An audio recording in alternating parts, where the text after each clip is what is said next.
Leaving the plane of the solar system felt like cheating somehow. There wasn't supposed to be anything out here. Ponder checked and double-checked how much fuel they would need to return. That would limit how far they could go searching for Rybek's expedition. It would be different depending on how far the other planets were in their orbits. Better save more than needed, just in case. Brittle Hollow might be closer. Could land there in a pinch. Say hi to the folks. Ponder was still in their spacesuit as Feldspar instructed, just with the helmet off. They'd managed to stay dry through their little swim on Giant's Deep. On the other hand, Charty's clothes were soaked. Somehow, she didn't seem to notice for a while. Wet clothes in space? Must be freezing. She also didn't realize that all her makeup washed off in the ocean. She was a tan color underneath.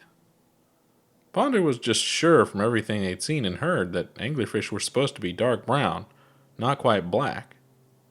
Maybe she's an albino? When she finally did look down at herself and notice, she excused herself right away. Thankfully, she'd brought a change of clothes. Ponder politely stared out the window into space during the process. Chuck finished pretty quick and then pulled out her touch-up kit. She pulled out the hand mirror. She gasped. Did I look like this the whole time? Why didn't you say anything? She made sure her face was dry all the way, and then whipped out the makeup brush as if it was an emergency. Was I supposed to? Ponder replied neutrally. She started applying pale foundation. You're not, put off? Ponder gave the same answer as always. I don't know. I'm just rolling with it. Nobody else rolls with it, except maybe Feldspar. Ponder wouldn't usually push any topics, but whatever sort of light touch, slow and steady, had kind of gone out the airlock in the past few days.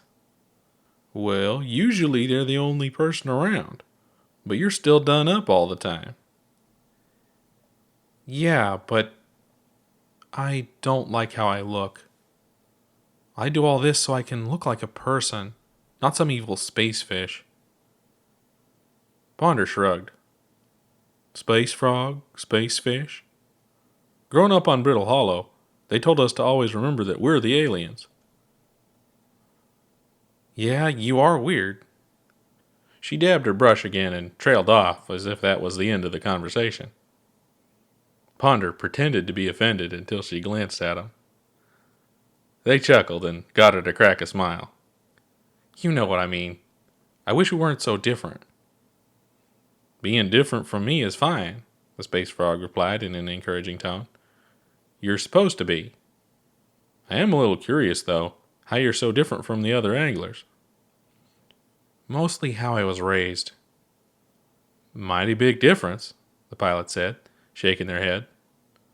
Feldspar did a good job, but that can't be all of it. You're even a different color. She paused mid-brushstroke. You mean my actual color? Yeah, the other angler I saw was a lot darker. She spun around to Ponder and almost looked mad at him. When did you see another angler? They waved it off. Nothing dangerous, just the one in the museum at the observatory. Oh, that guy. She seemed just as disappointed as relieved. She picked out the smallest brush and started carefully repainting the eyes on her cheeks. Yeah, what's going on with them? Ponder asked. You telling me they could be walking and talking? Score treats that thing like a pet, has it do tricks for food. I told Score to stop feeding him so much. She suppressed a growl. In theory, he could. Ponder adjusted, making sure not to speak of the angler as an it. You tried talking to him? Yeah, we do not get along.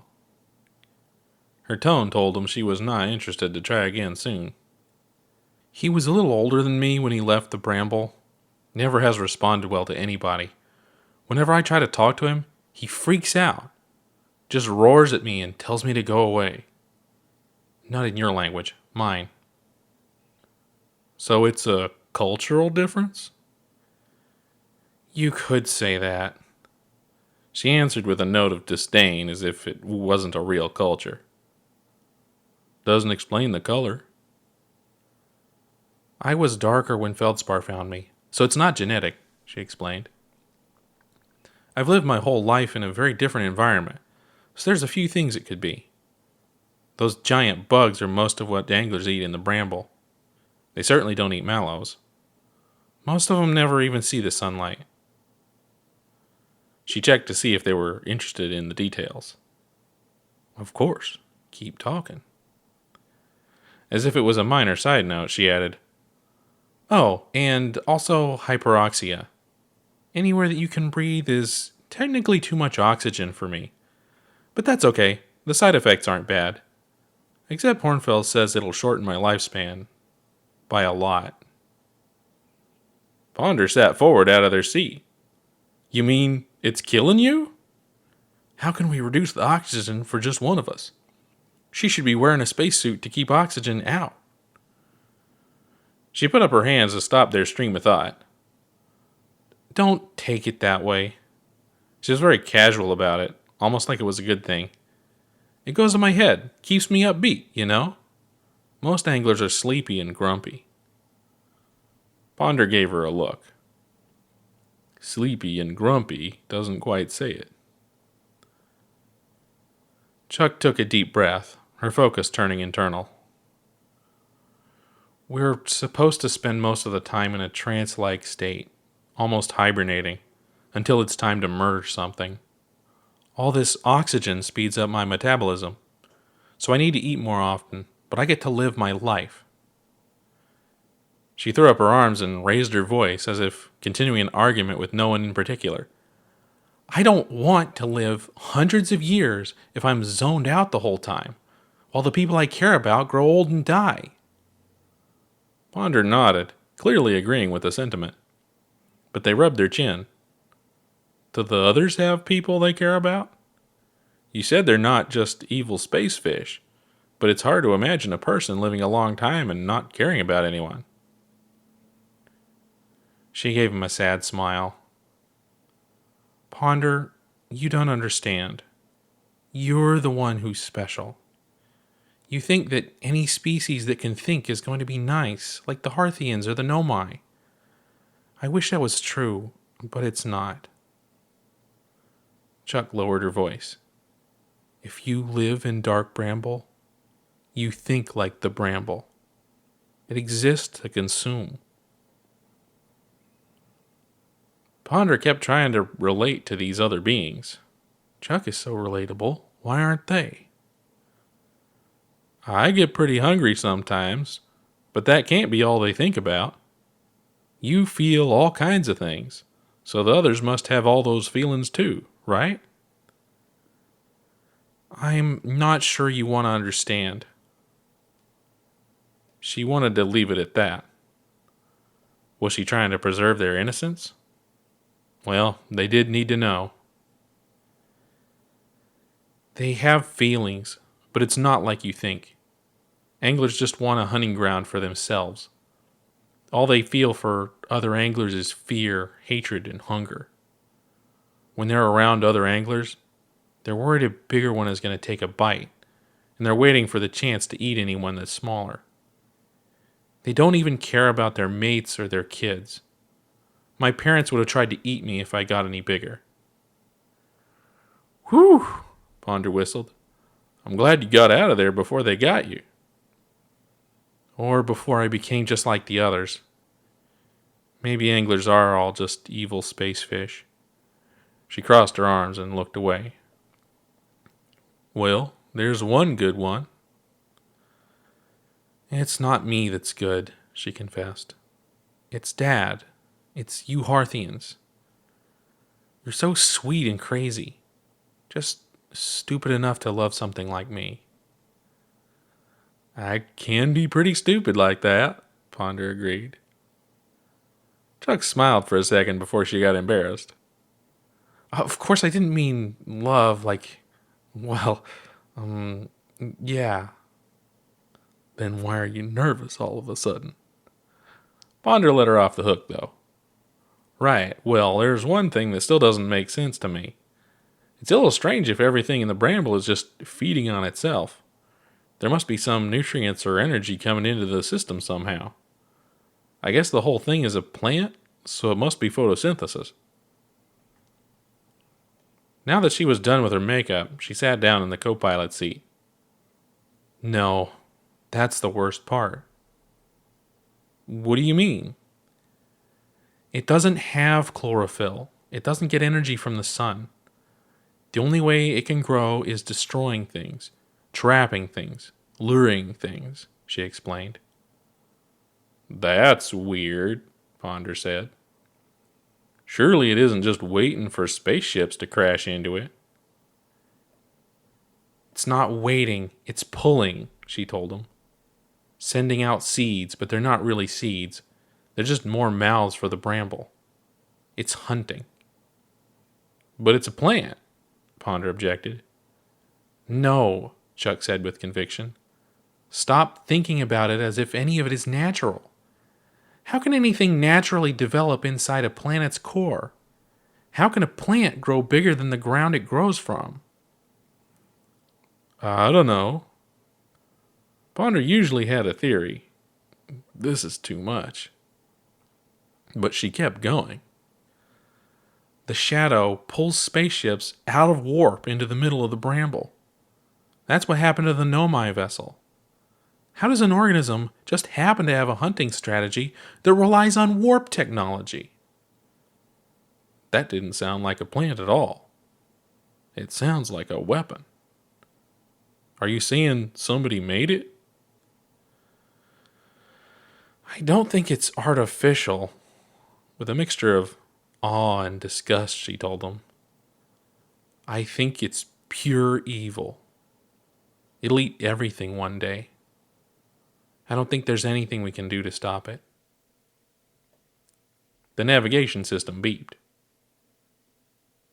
We should be getting close to our destination, Ponder figured. I better slow us down. The burn from the retro rockets lit up the edges of the window. Deceleration tried to pull them forward out of their seats as the thrusters let out a continuous whoosh. I still don't see anything, Ponder said with a worry. They'd heard it was hard to see it, but this thing was supposed to be big. Is it really there? Did it move? You have to be really close to the stranger before you see it, Chuck warned. It's in some sort of dark field. The lizard people really didn't want anyone to find it. Ponder cut the thrusters once they had slowed from interplanetary speed to landing speed. Then they both stared ahead into a field of stars, waiting for something to happen. Nothing on the signal scope. The young adventurer was waiting for something to show up as a tiny dot and then get big as they got close. That's how it usually goes. Instead, everything ahead seemed to dim. The stars went dark. All of them. We're here, Ponder said warily. What do I do? There's a safe way to land. Chuck was just as hesitant. I've never been here. Still feels too fast. In terms of spaceflight, they were inching forward. Surely we'll see something. We've got to. Finally, something came into view on the starboard side. A long line of light in the dark. It was moving. It had a bronze quality, almost like a reflection. That's our headlights bouncing off the edge of a metal surface. Ponder hit the brakes to bring them to a true stop. It didn't help. Crunch. A towering metal shape crashed into them from the side.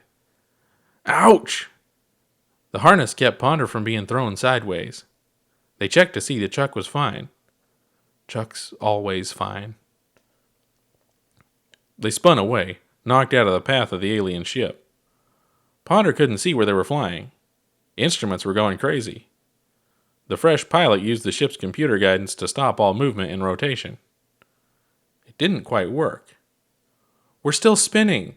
Let the ship match velocity," Chuck suggested. "I did."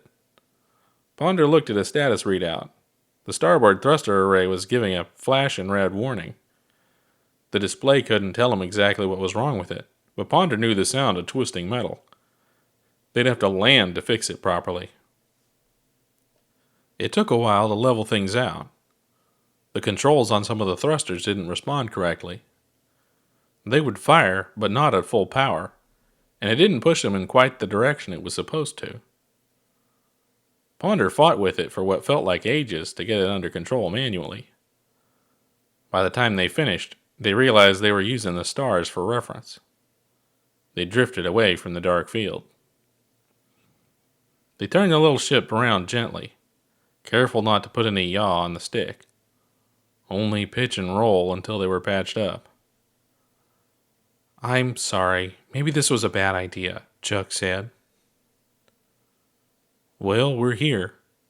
Just need to figure out how the others did it." Ponder aimed the ship at a suspicious patch of nothing. They opened the safety on the scout launcher and fired. The tiny little probe disappeared from view into the shadow. It kept going, the distance counting up and up even as the signal started to distort. Close, but not right. Ponder hit the recall. The little scout fell into a tiny black hole and rested in the launcher as if it had never been used. Thank the Nomai for that one. They repositioned and tried again. This time it stuck to a solid surface. It was moving, but not very fast. Should be able to match with it and put down. With more careful maneuvering, they ventured into the dark once more. This time, they came pads down onto a solid metallic surface. They still couldn't see the shape of this thing. They unbuckled and Ponder put on their helmet. There must be a door, so they'd go find it. They looked over to see if Chuck was making any preparations. She was about to hop out of the hatch as is. "I know you're tough, but you sure you'll be all right with no suit? It's space." She was back to her usual nonchalant self. "I do need oxygen, but not as much as you. I can hold my breath for a long time. About as long as your air tank lasts in a suit." "That's nifty," Ponder appreciated. "But we might not have solid ground to walk on the whole way. Can you move through space?" "You've seen how I swim. I can push myself forward, pretty much the same way." Someone's grasp of physics was sorely lacking. Not sure which one of us. "Push what? We're in space." "I don't know," Charty shrugged. "Space fish."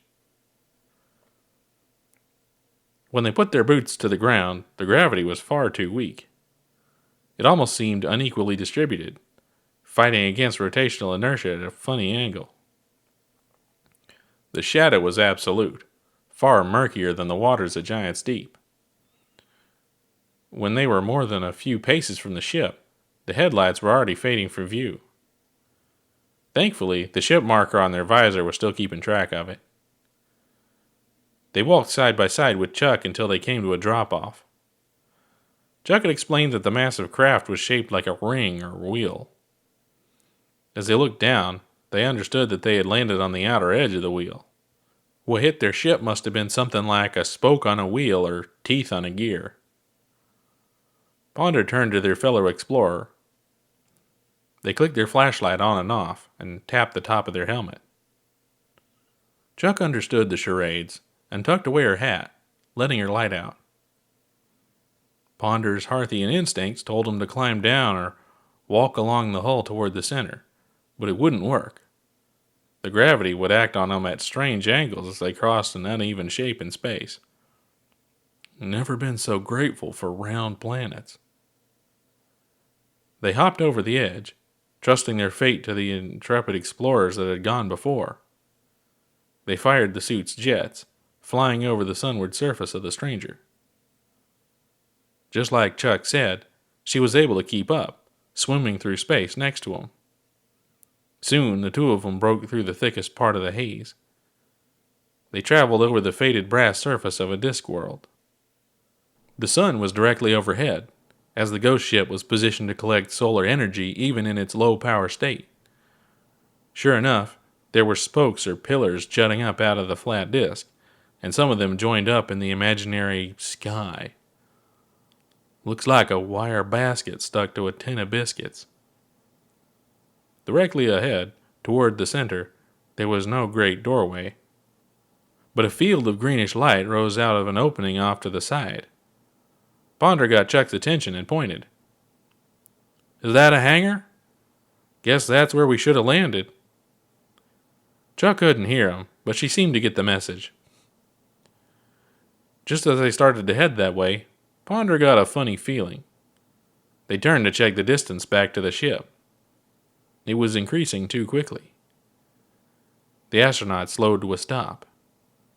It kept getting farther away. "Why? Where's the ship going?" Chuck noticed she was swimming alone and came back to him. "What's going on?" she mouthed. Ponder explained and motioned urgently, but she shook her head. "The ship, that way, but getting farther that way. Bad." She stared at him. "Charades aren't working this time. How do I—" Something came out of the gloom as the artificial world spun. Another giant pillar rushed toward them. There was no time to say, "Look out."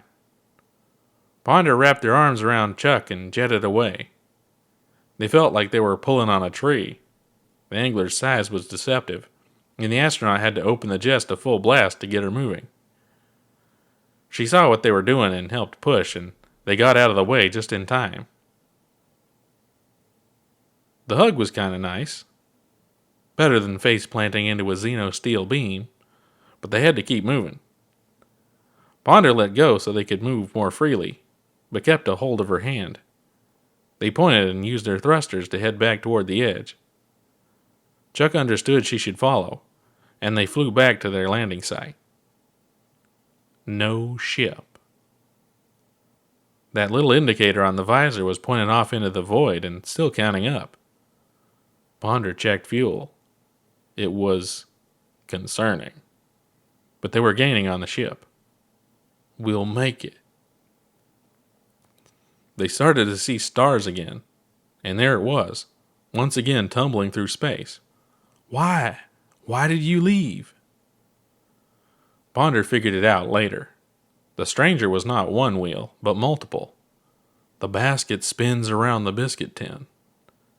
It could have been those moving parts or their changing magnetic field.